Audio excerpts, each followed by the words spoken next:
દાહોદના સુખસર ગામે નકલી આઈટી અધિકારીના દરોડાનો મામલો સામે આવ્યો છે। સમાચાર સામે આવી રહ્યા છે દાહોદથી, જેમાં નાણાં ધીરનારનો ધંધો કરનાર વેપારીની દુકાને દરોડા પાડવામાં આવ્યા હતા।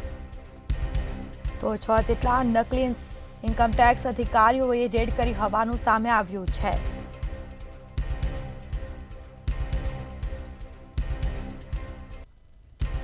સમગ્ર મામલે તપાસ થશે। અલ્પેશ ઉકાભાઈ પ્રજાપતિના દુકાને ત્રાટક્યા હતા આ નકલી આઈટી ઓફિસર। નાણાં ધિરાણના ચોપડાને દાગીના જમા કરવાની પણ ધમકી આપી હોવાનું સામે આવ્યું। કેસ કરવાની ધમકી આપી વેપારી પાસેથી 25 લાખની માંગ કરી હતી। 2 લાખ રોકડ લીધા બાદ બાકીના નાણાં અન્ય જગ્યાએ આપવાનું કહેતા ભાંડો ફૂટ્યો।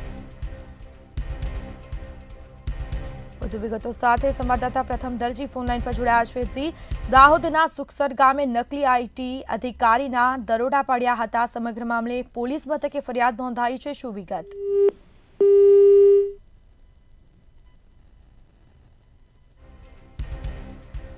લાગે છે સંપર્ક કપાયો છે, જેમાં સમગ્ર મામલે પોલીસ ફરિયાદ નોંધાઈ છે અને આ પોલીસે કુલ 6 ઇસમો વિરુદ્ધ ગુનો નોંધીને વધુ તપાસ હાથ ધરી છે। નાણાં ધીરનારનો ધંધો કરનાર વેપારીને દુકાને દરોડા પાડ્યા હતા। 6 જેટલા નકલી ઇન્કમટેક્સ અધિકારીઓએ રેડ કરી હતી। અલ્પેશ ઉકાભાઈ પ્રજાપતિના દુકાને આ ત્રાટક્યા હતા નકલી આઈટી ઓફિસર, જેમાં કેસ કરવાની ધમકી આપી વેપારી પાસે લાખો રૂપિયાની માંગ કરી હતી। 2 લાખ રોકડા લીધા બાદ બાકીના નાણાં અન્ય જગ્યાએ આપવાનું કહેતા સમગ્ર ભાંડો ફૂટ્યો। પોલીસે અમદાવાદના નકલી આઈટી અધિકારી ભાવેશ બિપિન ચંદ્ર આચાર્યને દબોચી પાડ્યો છે। કાયદેસરની કાર્યવાહી કરી છે। દાહોદનો અન્ય નકલી આઈટી ઓફિસર અબ્દુલ સુલેમાન પણ પોલીસના ગિરફતમાં છે। વધુ વિગતો સાથે સંવાદદાતા પ્રથમ દરજી ફોનલાઈન પર જોડાયા છે। જી, દાહોદના સુખસર ગામે નકલી આઈટી અધિકારીએ દરોડા પાડ્યા હતા। પોલીસ મથકમાં ફરિયાદ નોંધાઈ છે, શું છે વિગત? દાહોદ જિલ્લાની અંદર નકલી અધિકારીઓનો કાફલો ફાટી નીકળ્યો છે એવું જણાઈ આવી રહ્યું છે અને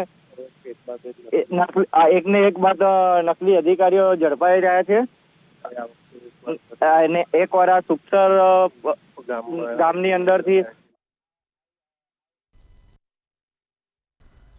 લાગે છે સંપર્ક કપાઈ ગયો છે, જેમાં સમગ્ર મામલે હાલ તપાસ કરવામાં આવી છે। દાહોદનો અન્ય નકલી આઈટી ઓફિસર પણ ઝડપાયો છે, પોલીસના ગિરફતમાં આવ્યો છે। વેપારીને ચૂનો લગાવવા આવેલા અન્ય 4 નકલી અધિકારીઓ ફરાર થયા, જેમાં પોલીસે કુલ 6 જેટલા ઇસમો વિરુદ્ધ ગુનો નોંધીને વધુ તપાસ હાથ ધરી છે। તો પોલીસે અમદાવાદના નકલી આઈટી અધિકારી ભાવેશ બિપિન ચંદ્ર આચાર્યને દબોચી પાડ્યો છે। કાયદેસરની કાર્યવાહી કરી છે।